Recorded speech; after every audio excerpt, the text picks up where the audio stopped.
एक विधवा बूढ़ी माँ का फैसला। सुबह सुबह दरवाजे की घंटी बजी तो सुनंदा ने दरवाजा खोला।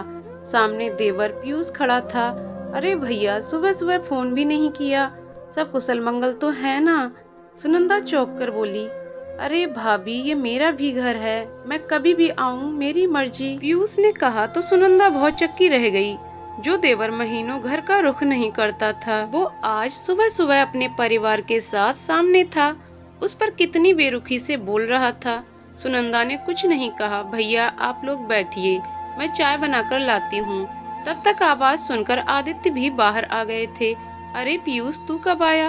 अरे भैया, आप दोनों मेरे आने से इतना परेशान क्यों हो रहे हो? आखिर ये मेरा भी घर है, मेरा भी कुछ हक है इस पर। कहते हुए पीयूष ने अपनी पत्नी की तरफ देखा। उसने मुंह बनाकर कुछ इशारा किया। अभी सुनंदा चाय बनाकर लाई थी कि दरवाजे पर दोबारा घंटी बजी। सुनंदा ने दरवाजा खोला तो दूसरा देवर और ननद खड़े थे। अरे आप लोग भी सुबह सुबह, क्या बात है, आज सबको हमारी याद एक साथ आ गई। सुनंदा हैरान थी। जो ननद देवर त्योहार पर भी मुश्किल से आते थे, आज सब एक साथ कैसे? सुनंदा सबके लिए चाय बनाने गई तो भैया क्या सोचा, कैसे करना है आगे? चाय पीकर पीयूष बोला। बाकी दोनों भाई बहन ने भी आदित्य की तरफ प्रश्नवाचक निगाहों से देखा। क्या सोचना है, क्या करना है अब मुझे? भाई की बात से आदित्य हैरान था।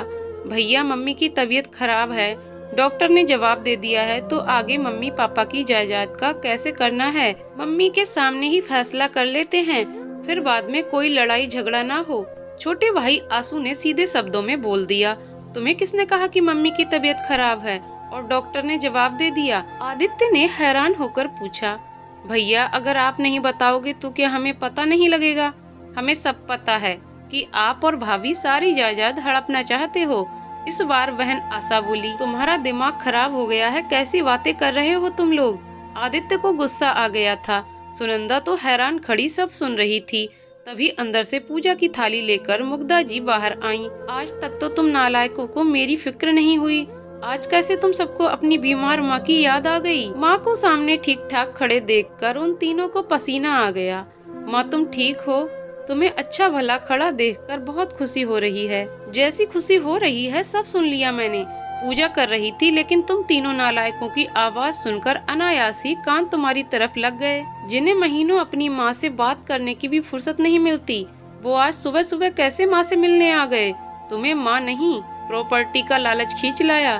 कहीं ऐसा ना हो कि बड़ा भाई सारी प्रॉपर्टी अपने नाम करा ले।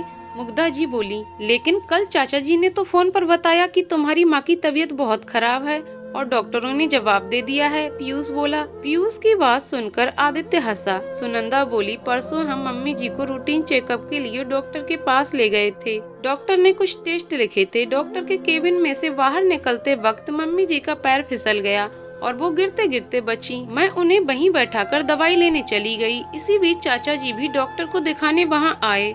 मम्मी जी से ठीक से चला नहीं जा रहा था, लगता है इसीलिए उन्होंने ऐसा समझ लिया और ये अफवाह उड़ा दी कि मम्मी जी बहुत बीमार हैं। चलो अच्छा है, इस अफवाह ने मेरे बच्चों की मनसा मेरे सामने ला दी। मैं जितना इन्हें नालायक समझती थी, ये तो उससे ज्यादा नालायक निकले। मुग्धा जी बहुत दुखी थी। मम्मी, हमें माफ कर दो। हमें लगा कि भैया अकेले ही सारी संपत्ति हड़पना चाहते हैं, इसलिए उन्होंने आपके बारे में हमें नहीं बताया, जिससे हम यहाँ समय से ना पहुँच सकें। चुप करो तुम लोग। सुनंदा बहू तो तुम्हें रोज फोन करती है कि आकर मिल लो, लेकिन तुम लोगों के पास मेरे लिए समय ही नहीं है। तुम्हें लगता है कि कहीं सुनंदा मुझे तुम्हारे साथ न भेज दे, लेकिन उसे भी पता है कि मुझे भले ही कुछ हो ना हो, लेकिन तुम्हारे पास जाकर मैं जरूर बीमार हो जाऊंगी। तुम तो लालची हो, आज भी लालच की वजह से ही यहाँ आए हो। निकल जाओ मेरे घर से। मेरे घर में तुम्हारी कोई जगह नहीं। मेरी सारी प्रॉपर्टी उसी की है जो मेरी सेवा बिना लालच के करेगा, और तुमने वो मौका खो दिया है। अच्छा है नीरज भैया ने ये अफवाह उड़ा दी और मुझे बीमार कर दिया। कम से कम तुम्हारे असली चेहरे तो सामने आ गए, मुग्धा जी ने सख्त शब्दों में कहा। अब उन तीनों के पास पछताने के अलावा कुछ नहीं बचा था। वो अपनी गलती पर पछता रहे थे कि किसी दूसरे की बात मानकर अपने भाई पर इतना बड़ा इल्जाम लगाना गलत था। तो दोस्तों, आपको कहानी कैसी लगी कमेंट करके जरूर बताइएगा। कहानी पसंद आई हो तो वीडियो को लाइक शेयर करें और चैनल को सब्सक्राइब करें। वीडियो को पूरा देखने के लिए बहुत बहुत धन्यवाद दोस्तों।